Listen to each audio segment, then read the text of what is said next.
Back in 2019, I went with my friend Robert Storms to see Captain Marvel. I think it is important to note that when I saw the trailers for that film, I was pretty damn hyped for it. We got to see a young Nick Fury, the Skrulls are in the mix now, and it was set in the 90s, my era. Oh hell yeah, sign my ass up. Now while Rob enjoyed the film and still tries defending it to me, I left that film feeling absolutely nothing. You see, this wasn't like Iron Man 2 where it pissed me off for being a 2-hour trailer for the Avengers. It wasn't like Spider-Man Homecoming where it pissed me off for turning the web slinger into Iron Man Jr. No, see, Captain Marvel had me walking out of it feeling completely numb. It was so lifeless, so directionless, and so boring and so bland that when Rob and I went to do the review later, I could barely remember a goddamn thing that happened in it. The only thing in that movie that I can recall eliciting actual anger from me was when Nick Fury, out of nowhere, lost his eye to a fucking alien cat.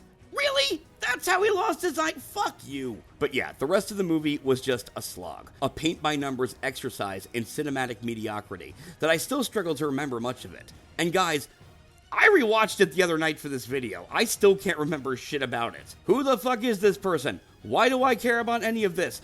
You are in a Marvel movie. Why do you look so goddamn miserable?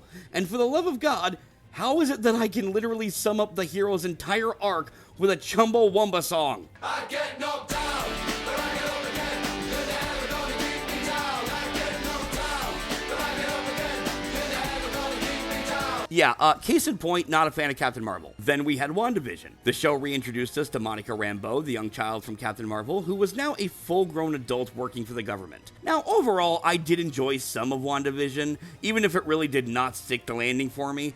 However, I was not a fan of this particular character. Every time that show would stray from Wanda and Vision's story to focus on her, I just found myself repeating the words, "My God, I don't care. Get the fuck on with this and stop wasting my time." Now, this was not the fault of Tiana Paris. She played the part rather well. But I'm not tuning into a show called WandaVision to see Monica Rambeau. Then The Marvels was announced, and it was revealed that Nia DaCosta would be directing. Many people got very excited because it was the director of the Candyman remake doing a Marvel film. I, on the other hand, was not excited because it was the director of the Candyman remake doing a Marvel film. That movie sucked balls. Major fucking balls. I don't even know how that could be in question, but I don't control the tomato meter, so here we fucking are. With all that information, I was ready to dismiss the Marvels entirely. Then came Ms. Marvel, and it was fucking outstanding. I loved everything about this show, and Ms. Marvel herself, played by Iman Vellani, was absolutely perfect. Vellani is so charismatic and has such an infectious charm about her. She makes it impossible not to love the character of Kamala Khan. Even some of the most diehard haters of this film have defended her, so I know I'm not alone on that. I saw that show and instantly wanted to see the Marvels just for her character. Adam J. He hearts Kamala Khan. So with my hype to see this character again in anything, nothing could possibly ruin this for me, right? Well, yeah, something did. Another Disney Plus show that tied into this film, and if you're wondering why I don't call it by its name, it's because the title of it is a curse word in my house. I will not call it by its name. It is the single worst piece of media produced by the MCU, yes, worse than that, and I will not even give it the dignity of calling it by name or discussing it. It was awful, and Kevin Feige should feel awful for it. I firmly believe the Marvels bombed as bad as it did because of that show. Fuck it, it go to hell, and it die. So with only one bright spot to look forward to out of the 4 pieces of prerequisite work I had to do for this movie, I went into the Marvels expecting to tear it a new asshole. My love for Kamala Khan be damned. And god damn it, I loved this thing. The Marvels was not a perfect film by any means. I will not say that some of the criticisms hurled its way are without merit, but as an overall experience, The Marvels is one of the most fun films the MCU has had in a good long while. The biggest positive of this movie for me is the 3 leads. These 3 play off each other perfectly, and every scene they had together was very well done. Let's talk about Brie Larson first, as she's had no shortage of backlash herself. Listen, I'll be honest, I don't care about what Brie Larson does in her spare time, although, yeah, god damn. Look, I'm not TMZ. I will, on this channel, only ever judge her as an actress. In Captain Marvel, I was not a fan of her as the character, but a large part of that was due to the poorly written script and the abysmal direction. And to prove my point, when she showed up in Endgame, she did fine.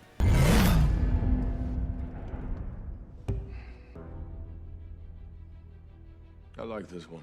She really wasn't in enough of that movie to give a great performance or anything, but she seemed to actually be enjoying herself at least, which is more than I can say for her first outing as the character. The Marvels was the first time where I was completely sold on her as the character, and where I actually enjoyed the character herself on the whole, because this film actually gives her a great deal of conflicts to overcome or accept. At the end of Captain Marvel, she said she was going back to Hala to destroy the Supreme Intelligence. Being that that movie took place in the 90s and this is taking place in present day, naturally, it's been years since she's accomplished this. She's destroyed the Supreme Intelligence to free Hala and its people. Unfortunately, her doing that caused the planet to pretty much die.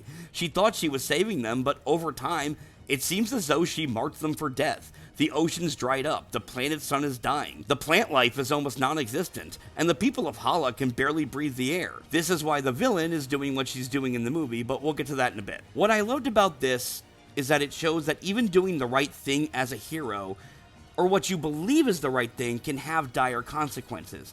This is something Batman v Superman also did, and I loved it there as well. Carol Danvers is referred to as the Annihilator to the people of Hala, and we see her trying to fix the situation, but not knowing how. She caused global economic upheaval, but is lost on what to do. And I have to say, making the hero of the film the actual cause of its main conflict, as opposed to the villain, was a ballsy move and a risky venture if not handled well. But the Marvels actually handles this aspect of the movie with absolute ease. But that isn't the only conflict Carol has to face, which segues us into our next character, Monica Rambeau, played wonderfully by Tiana Paris, who is reluctant to do anything with Carol after carrying years of resentment towards her. Carol tries to come up with excuses as to why she never came back, but all Monica can see is that she never did. For Monica, the reason doesn't matter, which gives the two a conflict to work through. Monica was a lot like Kamala is now, in the sense that she once worshipped Captain Marvel too, only now she's been disillusioned by her. This comes to a head later in the film when Carol reveals that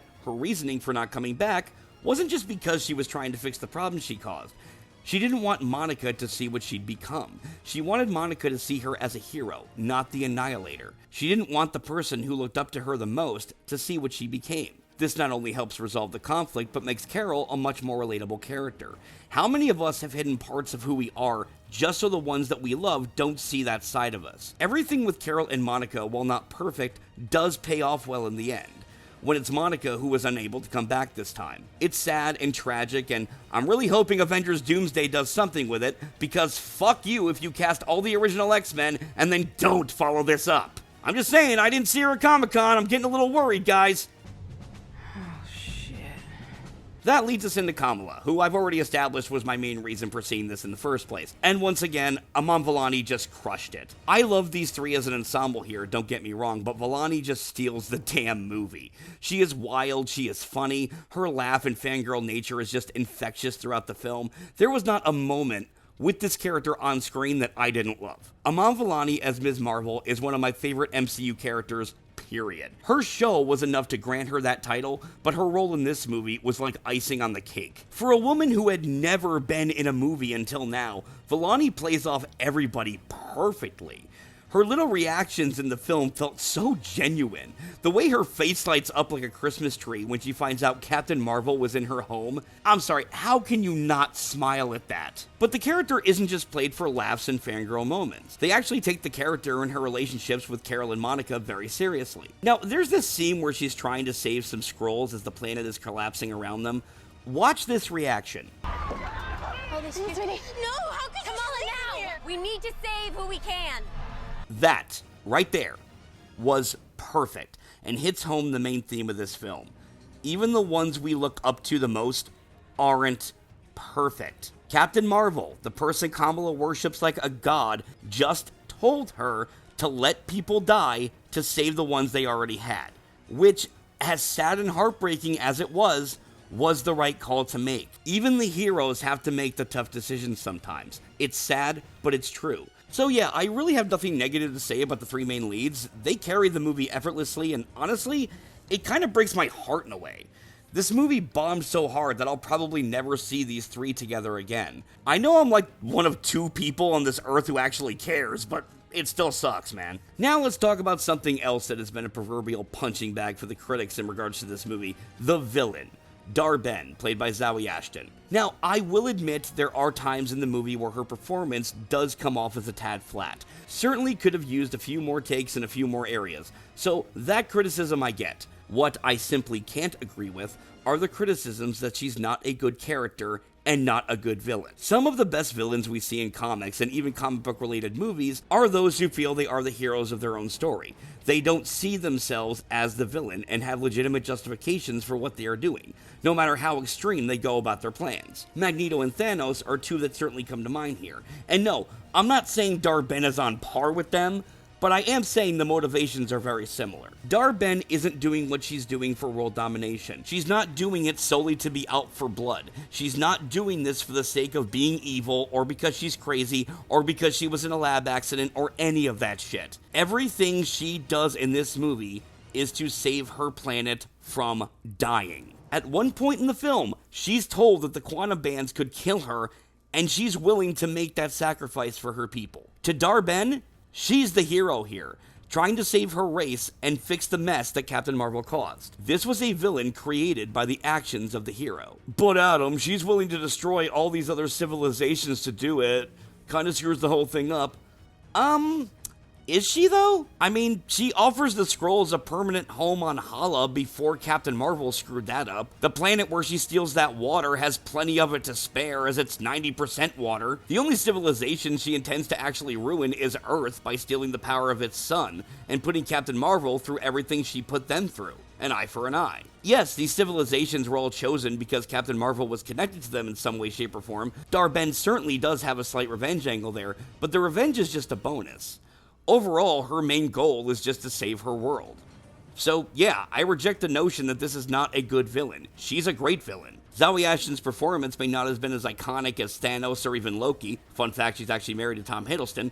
But she does a fine job overall, and I don't have many negatives here. Another point of contention for this film is the action, which... Guys, I'm sorry. What movie were you watching? The first action scene in this movie, where the three of them were switching back and forth, was so fun and so well done. And the final battle, where they are perfectly in sync fighting Dar-Ben, is just awesome. Yeah, it's a gimmick for the movie, them switching up powers. That doesn't mean it's not good. Even the action in the middle of the movie is fun, and the score from Laura Cartman only intensifies the action and makes it better. Sorry, I just don't get the hate for it. Now, in the end here, can I understand the hate for a couple of things? Yeah, like I said, Zawe Ashton is a tad flat in a few areas and could have benefited from some alternate takes or reshoots. I personally love the scene with the Flurkins eating all the passengers and found it hilarious, but I can also see where others might find it stupid. Comedy is subjective. I also thought the civilization that only speaks in song was very unique and funny, but again, definitely understand how that wouldn't be for everyone. But yeah, even I won't defend the Black Girl Magic line. That was just fucking retarded. What the fuck was that? Again, I get some of the criticisms here, even if I don't share all of them.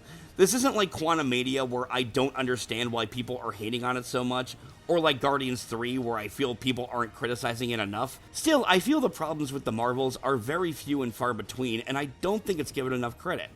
It has some cool action, moves at a good pace, and in my opinion, it's just an all-around fun experience. Watching it again recently, I haven't wavered a bit on my opinion of it. But please, by all means, go in the comments and tell me what you thought of it. And if you didn't like it at first and haven't seen it in a while, I would urge you to give it another shot. Just remember, not every Marvel film has to be Endgame. Not every Marvel film needs to be the most groundbreaking piece of cinema ever made. A cool little 90-minute action film like this is more than welcome from time to time. It may not be perfect, but I have a great time every time I sit down to watch it, and that is more than enough for me.